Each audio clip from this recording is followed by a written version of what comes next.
Understanding G up in English.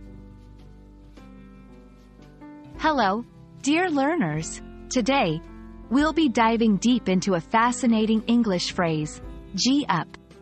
By the end of this video, you'll have a clear understanding of its origins, meaning, and how to use it in everyday conversation. G up has its roots in horseback riding.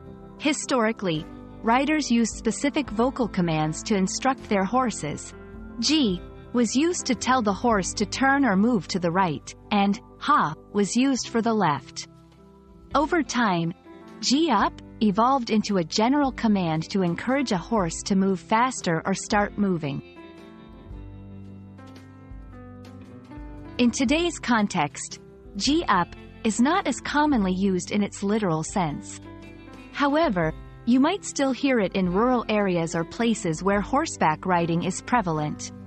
More interestingly, the phrase has taken on a figurative meaning. It can be used to encourage someone to hurry up, be more energetic, or get started with a task.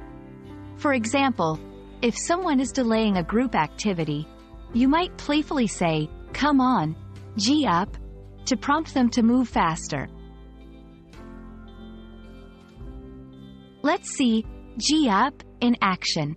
1. I know it's Monday morning, but G up, we have a lot to get done.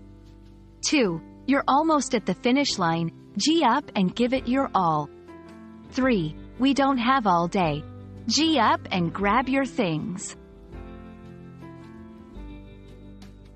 So there you have it. G up is more than just an old horse command. It's a lively way to motivate someone to pick up the pace. We hope this video has enlightened you on the quirky and rich tapestry of the English language. Keep learning, and until next time, G up in your language journey.